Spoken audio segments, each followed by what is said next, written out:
మహాగణాధిపతయే నమః. సదాశివసమారంభాం శంకరాచార్యమధ్యమాం అస్మదాచార్యపర్యంతాం వందే గురుపరంపరాం. శ్రీమాత్రే నమః.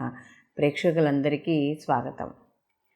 గురుగ్రహం మార్పు అనేది మనం ఇప్పుడు తెలుసుకోబోతున్నాం. అయితే ఈ గురుగ్రహం మేషరాశిలో సంచారం అనేది జరుగుతోంది. అయితే ఇక్కడ మనకి ఈ ఫిబ్రవరి 3వ తేదీ నుండి ఏప్రిల్ 17వ తేదీ వరకు కూడా గురువు అశ్విని నక్షత్రం నుండి భరణీ నక్షత్రానికి ఆయన మార్పు చెందడం అనేది జరుగుతుంది. అంటే భరణీ నక్షత్రానికి అధిపతి వచ్చి శుక్రుడు. ఈ శుక్రుడి యొక్క నక్షత్రం మీద గురువు యొక్క సంచారం అనేది ఇక్కడ మనకి జరగబోతోంది ఫిబ్రవరి 3వ తేదీ నుండి ఏప్రిల్ మనకి 17వ తారీఖు వరకు. అయితే మరి ఇక్కడ కానీ మనం చూసుకున్నప్పుడు గురువు శుభగ్రహమే, అలాగే ఇక్కడ మనకు శుక్రుడు కూడా శుభగ్రహమే. రెండు మనకి గురుగ్రహాలకు సంబంధించినవి. అయితే గురువు మనకి ఇక్కడ గురువుని మనం గురుబలం ప్రతిదానికి కూడా గురుబలం చాలా అవసరం అని చెప్తాం. అలాగే ఇక్కడ శుక్రుడు కూడా మనకి బలంగా ఉంటే ఏవైతే మనకి కంఫర్ట్లు ఉంటాయో ఆ కంఫర్ట్ అంతా కూడా రావడం అనేది జరుగుతుంది. అయితే ఇక్కడ ఒకళ్ళ దేవగురువు అయితే ఇంకొకళ్ళు రాక్షస గురువు. అయితే ఇక్కడ రెండు కూడా రాక్షస గురువైనా కూడా ఇక్కడ కూడా రెండు గ్రహాలు కూడా మనకి చాలా పవర్ఫుల్ అని చెప్పవచ్చు. కారణం మనకు చూడండి, ఈ గురు మౌఢ్యమి శుక్ర మౌఢ్యమి అని చెప్తాం. ఈ మౌఢ్యములు వచ్చినప్పుడు వివాహాది శుభ కార్యక్రమాలు ఏది చెయ్యం. అంటే మనకి ప్రత్యేకంగా ముహూర్తాలు పెట్టుకునే కార్యక్రమాలు కూడా ఏమి చేయరు. ఎందుకంటే మనం ఏ కార్యక్రమం మొదలుపెట్టినా కూడా ఆ కార్యక్రమానికి గురుబలము అలాగే శుక్రుడి యొక్క బలము రెండు కూడా చూసుకుంటాం. అంటే శుక్రుడు కూడా అనుకూలంగా ఉన్నాడా లేదా అని. ఎందుకంటే శుక్రుడు అనుకూలంగా కానీ ఉంటే వివాహ విషయాల్లో కానీ, సంతానం కానీ, సౌఖ్యం కానీ, ఆర్థికంగా కానీ, అలాగే ప్రతిదీ కూడా అంటే వివాహం అయిన తర్వాత భార్యాభర్తల మధ్య అన్యోన్యత ఇలాంటివన్నిటికీ కూడా శుక్రుడు కారకుడుగా చెప్తాం. అలాగే వాహనాలు అంటే చూడండి, కొంతమందికి ఇప్పుడు గురువు ఉన్నాడు అనుకోండి, గురువు అనుకూలంగా ఉంటే మనకి విద్య వస్తుంది. అలాగే మనకి ఆస్తిపాస్తులు అంటే తల్లిదండ్రుల పైన పెద్దవారి నుండి వచ్చే ఆస్తిపాస్తులు కావచ్చు, ఇలాంటివన్నీ కూడా ఆధ్యాత్మికము, జ్ఞానము, ఇలాంటివన్నీ కూడా మనకు గురువు ఎలా ఇస్తాడో శుక్రుడు కూడా జీవితంలో సౌఖ్యాన్ని అనుభవించడానికంటే ఎంత కష్టతరమైన కష్టాల్లో ఉన్నా కూడా మనకి శుక్రుడు అనుగ్రహం కూడా ఉంటే అవి పెద్దగా ఇబ్బంది పెట్టవు. అంటే ఒక ఉదాహరణగా చెప్పుకోవాలంటే మనకి ఎంత మండుటెండలో వేసవకాలంలో వెళ్ళేవాడికి కూడా ఒకవేళ అయ్యో మనం ఈ కాసేపు నడుస్తున్నామే, ఈ 10 నిమిషాలు మనం కష్టపడుతున్నామే ఎండలో అనుకునేవాడికి అదే సమయానికి ఎవరో ఒక స్నేహితుడు ఒక బంధువు వచ్చి ఏసీ కారులో ఎక్కించుకుని వెళ్తాడు. అంటే అలా ఎక్కడో ఒక్కడ శరీరాన్ని కష్టపెట్టకుండా మనకి ఎవరో ఒక రూపంలో రావడం అనేది జరుగుతుంది శుక్రుడి యొక్క అనుగ్రహం ఉంటే. అయితే ఇక్కడ ఈ శుక్రుడు భరణీ నక్షత్రానికి అధిపతి కాబట్టి ఆ నక్షత్రం మీద ఈ యొక్క గురువు అనేది సంచారం అనేది జరుగుతోంది. కాబట్టి భరణీ నక్షత్రం మనకు చూసుకున్నప్పుడు 3 నక్షత్రాల యొక్క కలయికతో అంటే త్రికోణాకారంలో ఉండడం అనేది జరుగుతుంది. భరణీ నక్షత్రానికి నక్షత్ర అధిపతి మనం యముడిగా చెప్పడం అనేది జరుగుతుంది. అలాగే ఇక్కడ మనకి వచ్చేటప్పటికి మధ్యనాడి, అలాగే శుక్రుడికి సంబంధించిన భరణీ నక్షత్రానికి సంబంధించినప్పుడు కూడా మనం స్త్రీలింగంగా చెప్పడం అనేది జరుగుతుంది. కాబట్టి ఇవి సహజంగా బేసిక్ కారకత్వాలుగా నక్షత్రాల గురించి మనం చెప్పుకునేటప్పుడు ఇలా వివరంగా చెప్పుకుంటాం. అయితే ఇప్పుడు ఈ గురువు ఈ శుక్ర నక్షత్రానికి సంబంధించిన దాంట్లో సంచారం చేయడం వల్ల అసలు ఎటువంటి ఫలితాలు ఉంటాయి ఈ యొక్క ద్వాదశ రాశుల వారికి అనే విషయాన్ని తెలుసుకుందాం.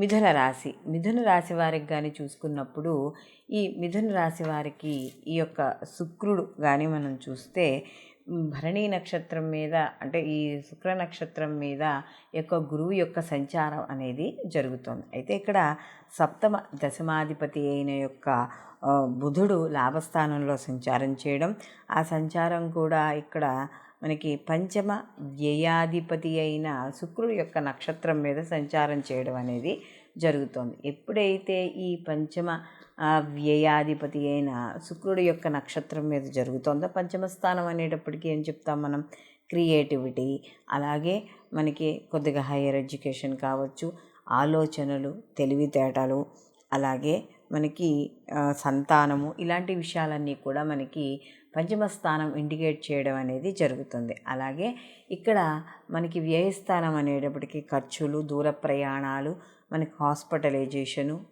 అంటే ఆరోగ్య సమస్యలు, ఇలాంటివన్నీ కూడా ఇక్కడ మనకి చెప్తూ ఉంటుంది. అలాంటి ఈ యొక్క దీనికి సంబంధించిన నక్షత్రంలో గురువు యొక్క సంచారం లాభస్థానంలో సంచారం చేయడం అనేది జరుగుతుంది, దశమాధిపతి. కాబట్టి సంతానపరంగా ఎవరైతే ఎదురు చూస్తున్నారో వాళ్ళందరికీ కూడా సంతానపరంగా శుభవార్తలు వినడం, అంటే ఇక్కడ అంటే సంతానం లేని వాళ్ళకి సంతానం అంటే వాళ్ళకి చాలా రోజులుగా ఎవరినైనా దత్తత తీసుకోవాలనుకునో ఏదైనా అనుకుంటున్నారనుకోండి, వాటికి సంబంధించిన శుభవార్తలు వినడం, లేదా ఈ IVFల ద్వారా కావచ్చు, లేదా సంతానపరంగా వాళ్ళ విద్య, ఉద్యోగం, వ్యాపారం, వాళ్ళ స్థిరత్వం, వాళ్ళకి సంబంధించిన విషయాల్లో స్థిరత్వం, ఇవన్నీ కూడా కాస్త ఆనందాన్ని కలిగించడం అనేది జరుగుతుంది. అలాగే వివాహ విషయాల్లో వాటిల్లో కూడా మంచి అనుకూలత ఏర్పడడం అనేది జరుగుతుంది. అలాగే ఇక్కడ మనకి ఈ దశమ స్థానం అనేటప్పటికీ రాజ్యస్థానం, అంటే వృత్తి ఉద్యోగాల పరంగా కూడా కొంత అనుకూలత, అలాగే శుక్రుడికి సంబంధించిన వ్యాపారాలు, అంటే సప్తమాధిపతి కూడా ఈయన అయ్యాడు.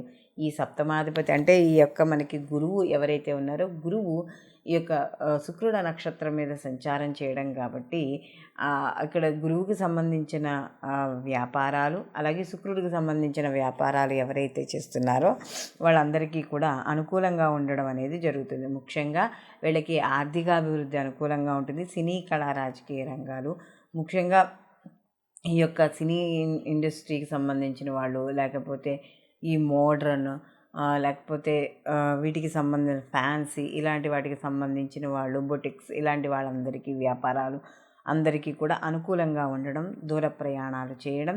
అయితే ఇక్కడ శుక్రుడు నక్షత్రం మీద ఉన్నారు కాబట్టి ఎక్కువగా ఇటు ఆధ్యాత్మికంగాను, అటు ఆనందంగా, అంటే వాళ్ళ యొక్క ఏదైతే కంఫర్ట్ ఉంటుందో ఆ కంఫర్ట్కి సంబంధించిన, అంటే కొంచెం ఎంజాయ్మెంట్గా ఉండే ప్రయాణాలు కావచ్చు, బంధుమిత్రుల్ని కలుసుకోవడం కావచ్చు, ఇలాంటి విషయాల్లో ఎక్కువగా వాళ్ళు ఇంట్రెస్ట్ చూపించడం అనేది జరుగుతుంది. అలాగే వృత్తి, ఉద్యోగ, వ్యాపారాల పరంగా కూడా కాస్త అనుకూలంగానే ఉంటుంది.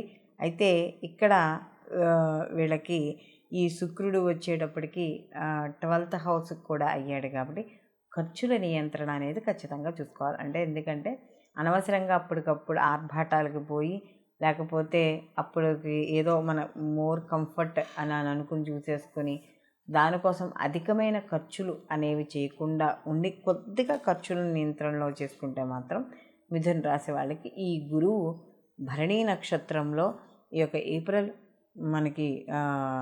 ఈ ఫిబ్రవరి 3 నుంచి ఏప్రిల్ 17వ తారీఖు వరకు సంచారం చేయడం వల్ల కాస్త వీళ్ళకి అనుకూలంగానే ఉండడం అనేది జరుగుతుంది. అయితే చిన్న చిన్న మధ్యలో ఖర్చులు అవి ఉన్నాయి కాబట్టి కాస్త హాస్పిటలైజేషన్ కావచ్చు, లేకపోతే వేరే వాళ్ళ గురించి అయినా సరే ఖర్చు చేయడం కావచ్చు, ఇలాంటివి ఉంటాయి. కాబట్టి వీటి ఖర్చు నియంత్రణ కోసం రోజు కూడా కనకదార స్తోత్ర పారాయణ చేయడం, ఉదయం లక్ష్మీ అష్టోత్తర నామాన్ని తెల్లటి పూలతో అమ్మవారిని ఆరాధన చేయడం, సుగంధభరితమైన పుష్పాలతో ఆరాధన చేయడం, అలాగే 2 పూట్ల అంటే ఉదయము సాయంకాలము కూడా దీపారాధన చేసుకోవడం, బొబ్బర్లని నానబెట్టి గోవుకు తినిపించడం, లేదు మాకు గోవు దగ్గరలో లేదు అనుకున్నప్పుడు బొబ్బర్ని ప్రసాదంగా చేసి గుళ్ళో వితరణ చేయడం ద్వారా కూడా శుభ ఫలితాలను పొందడం అనేది జరుగుతుంది.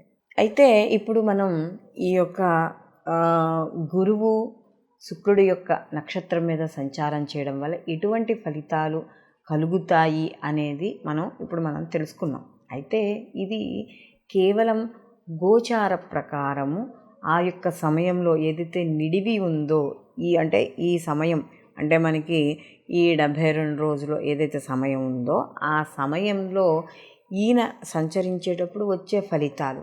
అయితే మనం ప్రతిసారి చెప్పుకునేదే, ఇక్కడ ఒకవేళ వ్యక్తిగత జాతకంలో కూడా వీళ్ళకి గురువు అనుగ్రహము లేదా శుక్రుడి యొక్క బలము, ఈ యొక్క గురువు కూడా శుక్రుడి యొక్క నక్షత్రం మీద ఇదే సమయంలో వాళ్ళ జన్మ జాతకంలో కానీ ఉన్నట్టు అయితే వాళ్ళకి ఇంకా మరిన్ని మంచి ఫలితాలు పొందడం అనేది జరుగుతుంది. దీనితో పాటుగా వీళ్ళకి వ్యక్తిగత జాతకంలో వాళ్ళ వ్యక్తిగత జాతకాలు కూడా తప్పకుండా పరిశీలనలోకి తీసుకోవాలి. ఎందుకంటే గోచారంలో ఒక వివాహం అవుతుంది అని మనం అనుకున్నప్పుడు, లేదా ఒక శుభకార్యం జరుగుతుంది, అయితే వీళ్ళకి ఒక పాజిటివ్ రిజల్ట్ ఉంటుంది, లేకపోతే వీళ్ళకి ఏదైనా చిన్న చిన్న ఇబ్బందులు వస్తున్నాయి అని మనం ఇప్పుడు ఏవైతే రాసుల వారీగా చెప్పుకుంటున్నామో వాటిల్లో కేవలం గోచార ఫలితాలతో మాత్రమే మనం చెప్పుకుంటున్నాం, వ్యక్తిగత జాతకాలు చెప్పుకోవడం లేదు. పూర్తిగా క్లారిటీ రావాలి అనుకుంటే మాత్రం తప్పనిసరిగా మనం వ్యక్తిగత జాతకాలనే పరిశీలనలోకి తీసుకోవాలి. అలాగే ఇక్కడ ముఖ్యంగా మనం గుర్తుపెట్టుకోవాల్సిన విషయం ఏమిటి అంటే, ఇక్కడ గురు శుక్రులు ఇద్దరూ కూడా మనకి శుభ ఫలితాలను ఇచ్చేవాళ్లే.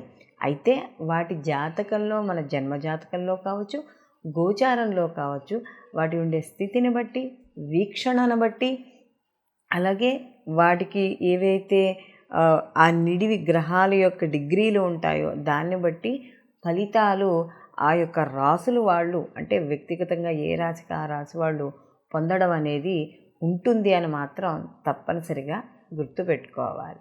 సర్వేజన సుఖినో భవంతు. లోకా సంస్థ సుఖినో భవంతు.